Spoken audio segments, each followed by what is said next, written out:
નમસ્કાર મિત્રો, આપનું સ્વાગત છે ગુજરાત ટીવી યુટ્યુબ ચેનલમાં। મિત્રો, આજના આ વિડીયોમાં આપણે જોવાના છીએ તારીખ 22 ઓગસ્ટ 2024 અને વાર છે મિત્રો આજે ગુરુવાર। તો આજે આપણું હવામાન છે કેવું રહી શકે છે, સાથે કયા કયા વિસ્તારોમાં ભારે વરસાદ જોવા મળી શકે છે અને કયા વિસ્તારોમાં આજે અતિ ભારે વરસાદ જોવા મળી શકે છે, જેની સંપૂર્ણ માહિતી આજના આ વિડીયોમાં મેળવવાના છે। તેથી ચેનલમાં બન્યા રહેજો, વિડીયોમાં અંત સુધી બન્યા રહેજો અને ચેનલમાં નવા હોય તો ખાસ ચેનલને સબસ્ક્રાઈબ કરી દેજો।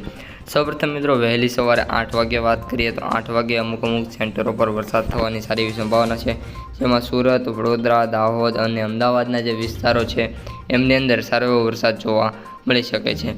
ત્યારબાદ વાત કરીએ તો મહેસાણા, ડુંગરપુર અને પાલનપુર, માનસુર, અગર અને આ બધા વિસ્તારો છે તેમની અંદર પણ વહેલી સવારે 8 વાગે વરસાદની સંભાવના જોવા મળી રહી છે। ત્યારબાદ વાત કરીએ સૌરાષ્ટ્ર વિસ્તારમાં તો અલંગ, ત્યારબાદ ભાવનગર, બોટાદ, ચોટીલા અને જસદણની અંદર વરસાદ જોવા મળી શકે છે। બાકી બધા સેન્ટરોમાં વરસાદની કોઈ ખાસ સંભાવના જોવા નથી મળી રહી। કચ્છમાં વહેલી સવારે 8 વાગે વરસાદની કોઈ પણ સંભાવના નથી। હવે મિત્રો, આપણે જોઈએ કે 10 થી 12 વાગ્યાનો જે સમયગાળો છે એમાં કઈ રીતની વરસાદની સ્થિતિ છે।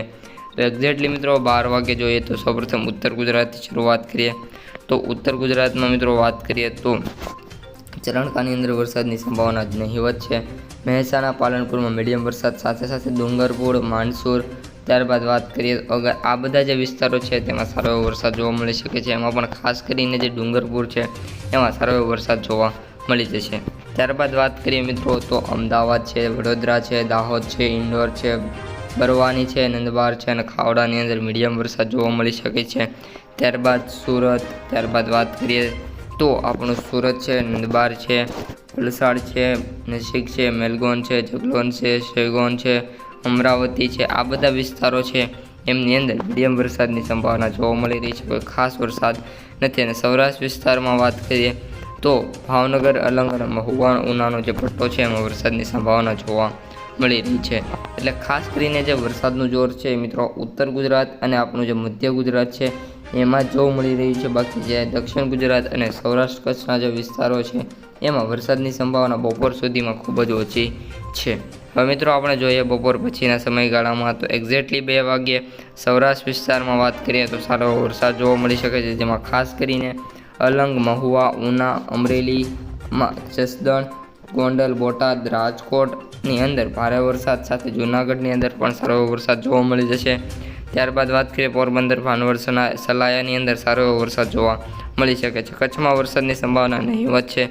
સાથે સાથે મિત્રો વાત કરીએ તો પાલનપુરની અંદર સારો એવો વરસાદ જોવા મળશે। ખેડબ્રહ્મામાં ભારેથી અતિ ભારે વરસાદ જોવા મળી શકે છે। બપોરે 2 વાગ્યે મહેસાણા, હિંમતનગર, ડુંગરપુર, સલંબરની અંદર પણ સારો એવો વરસાદ જોવા મળી શકે છે। એટલે કે ઓલ ઓવર ઉત્તર ગુજરાતમાં પણ સારો વરસાદ છે અને દક્ષિણ ગુજરાતમાં વાત કરીએ તો સુરત, ભરૂચ, અમોદ, રાજપીપળા આ બધા વિસ્તારો છે જેમાં ભારે વરસાદ જોવા મળી શકે છે। એન્ડ ઓફ ધ ડે જોઈએ તો 5 થી 6 વાગ્યા દરમિયાન આ બધા વિસ્તારોમાં સંભાવના છે। રાત્રે 8 વાગ્યે વાત કરીએ તો આપણો જે મધ્યનો પટ્ટો છે સુરેન્દ્રનગર, વિરમગામ, અમદાવાદ, ધોલકા, નડિયાદ, ખંભાત, વડોદરા આ વિસ્તારોની અંદર પણ સારો એવો વરસાદ રાત્રેના સમયગાળા દરમિયાન, સાથે સાથે અમરેલીના વિસ્તારમાં પણ આજે રાત્રિના સમયમાં વરસાદની સંભાવના જોવા મળી રહી છે। તો હવે મિત્રો, આપણે એન્ડ ઓફ ધ ડે જોઈ લઈએ તો કોઈ વરસાદની સંભાવના નથી। એટલે કે જે વરસાદની શરૂઆત છે એ બપોરે 1 વાગ્યાથી લઈને રાત્રે 9 અથવા તો 10 વાગ્યા સુધી જોવા મળશે। એટલે કે ખૂબ જ સારો એવો રાઉન્ડ સમગ્ર ગુજરાતમાં આવી શકે છે અને ઘણા બધા સેન્ટરોમાં આજે ભારેથી અતિ ભારે વરસાદ જોવા મળી શકે છે।